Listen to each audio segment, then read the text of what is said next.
Hinatulang guilty ng Sandigan Bayan 5th Division si Petronila Balmaceda, presidente ng Pangkabuhayan Foundation Inc.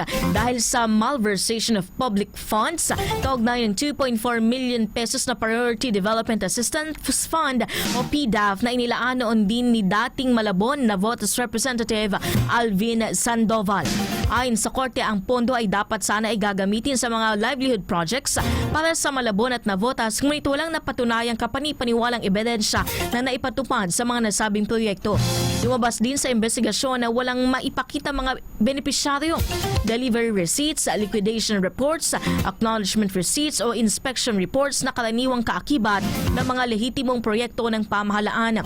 Hinatulan si Balmaceda ng 8 hanggang 11 taong pagkakakulong. Pinagmulta ng 2.4 million pesos at inatasang isauli sa pamahalaan ang nasabing halaga kasama ang 6% taunang interes. Samantala, nananatiling pinaghahanap ang kapwa-akusado na si Antonio Ortiz, dating Director General ng Technology Research Center na hindi pa rin nahaharap sa korte.